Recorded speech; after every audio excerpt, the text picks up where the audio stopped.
Hello students, तो आज हम लोग बात करेंगे एपरेंट डेप्थ की। और पहले कंडीशन में हम ये मान लेते हैं कि जो ऑब्जेक्ट है ये आपका डेंसर मीडियम में है ना, μ2 इज इक्वल टू म्यू, और जो ऑब्जर्वर है वो एयर में है। तो जब हम एयर से डेंसर की चीज़ को देखते हैं तो अब जानते हो कि जब भी हम इमेज, क्योंकि आप देखोगे ऑब्जेक्ट तो ये इसका इमेज हमें ड्रॉ करना है, और इमेज ड्रॉ करने के लिए हम जानते हैं कि कम से कम कितनी रेज का इंटरसेक्शन हो, 2 रे का इंटरसेक्शन हो। और एक रे इसमें से हमने नॉर्मली इंसिडेंट करा, तो ये नॉर्मली इंसिडेंट किया तो बिना डेविएशन के वो चला जाएगा, क्योंकि ये एंगल ऑफ इंसिडेंस क्या हो जाएगा, 0। और जो दूसरा एंगल है वो हम किसी जनरल एंगल आई पे इंसिडेंट कर लें।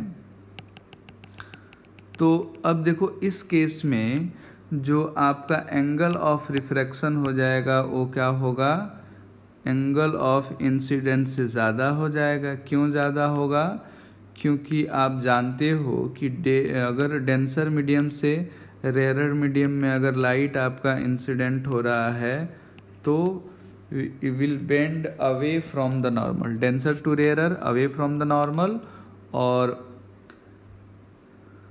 डेंसर टू रेयरर तो टुवार्ड्स द नॉर्मल। अच्छा, तो देखो ये 2 रेज हैं जो कि रिफ्रैक्टेड रे है, और हम जानते हैं इमेज का मतलब जहाँ पे रिफ्रैक्टेड रे मिल रही हो या मिलती हुई नज़र आए। तो देखो ये तो डाइवर्जिंग रेज हैं, तो ये मीट नहीं करेंगी, तो हम इसको पीछे एक्सटेंड करेंगे, और ये जहाँ पे दोनों पॉइंट्स मिलेंगी वहीं पे हम कहेंगे कि ये इमेज बना। ठीक है, तो एक आप इधर भी रे ड्रॉ कर सकते हो, तो ये भी एक मान लो आपका आई एंगल पे था, तो यहाँ पे भी आप देख लो कि जो रिफ्रैक्शन होगा ये आपका अवे फ्रॉम द नॉर्मल, तो ये आपका आर और ये आपका आई, और यहाँ से भी जो रे आना है इसका यहीं पे आई पे ही आना है। तो अगर इससे तो यही समझ में आया है कि अगर हम रेयरर मीडियम में हैं, डेंसर की चीज़ को देख रहे हैं, तो ये हमारे पास नज़र आता है। ठीक, अगर वही आप उल्टा कर लो कि अगर हम डेंसर मीडियम में हैं, मतलब ऑब्जर्वर डेंसर मीडियम में है, रेयरर मीडियम को देखना चाह रहा है, तो जो ऑब्जेक्ट होगा वो क्या दिखाई देगा, अवे दिखाई देगा। तो कहने का मतलब जो फिश अगर हमें देखती होगी तो जो हमारा हाइट है, क्या हमें हाइट का दिख रहे होंगे या हम ज़्यादा हाइट के दिख रहे होंगे या कम हाइट के। तो देखो ऑब्जर्वर फिश है, डेंसर मीडियम में है, तो ज़्यादा हाइट का दिख रहे होंगे। चलिए इसको हम मान लेते हैं, ये पॉइंट आपका ओ है, ये पॉइंट ए और ये बी हम मान सकते हैं। और सॉरी, इसको आप सी मान लो, ये आप ओ मान लो, है ना।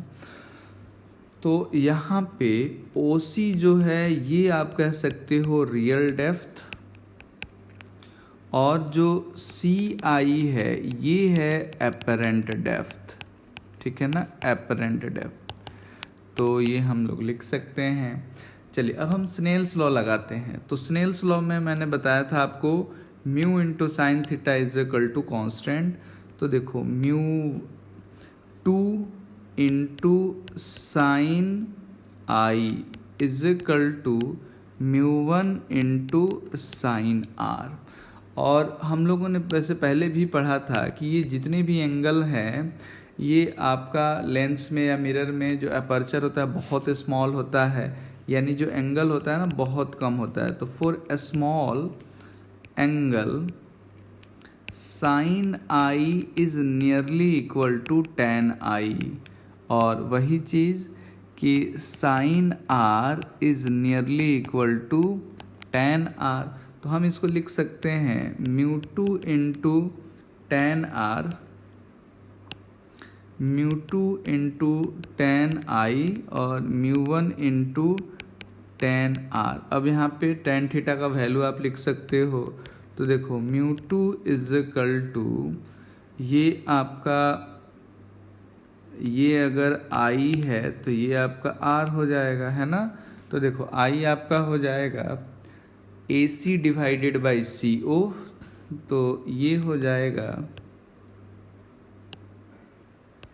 AC डिवाइडेड बाई CO, और ये हो जाएगा आपका AC डिवाइडेड बाई CI। तो देखो AC और AC कैंसिल, तो हमें CI का वैल्यू निकालना है।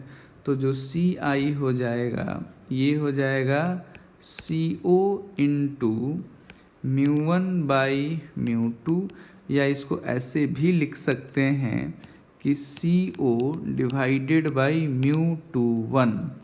और यहाँ पे हमारे केस में अगर हम देखें तो ये HI मतलब आपका apparent depth is equal to real depth divided by refractive index of object with respect to observer. ये जनरल कंडीशन आप याद रख सकते हो। और यहीं पे जैसा कि हमने दो केस बताया था, पहला केस कि ऑब्जर्वर इज इन एयर, तो अगर ऑब्जर्वर एयर है तो एपरेंट डेप्थ जो आपका फॉर्मूला हो जाएगा, तो apparent depth is equal to real depth divided by mu, है ना। और इस केस में जो हम लोगों ने अभी देखा था, जो शिफ्ट होगा ये shift is equal to OI, और ये हम लिख सकते हैं real depth minus real depth divided by mu. और रियल डेप्थ को अगर H से डिनोट करें तो 1 माइनस 1 बाई म्यू, ये हमारा शिफ्ट हो जाएगा। और सेकंड अगर कंडीशन देख लें कि if observer is in the denser medium और and object is in air, rarer medium या एयर मान लो, तो एयर के लिए तब आप देख लो कि जो एपरेंट डिस्टेंस यानी कि जो ऑब्जेक्ट होगा उससे ज़्यादा डिस्टेंस पे उसका इमेज दिखाई देगा। तो अब एपरेंट जो डेप्थ का फॉर्मूला होगा, तो apparent depth is equal to mu into real depth. ठीक है, तो ये हमारा एपरेंट डेप्थ का कंसेप्ट था। Thank you.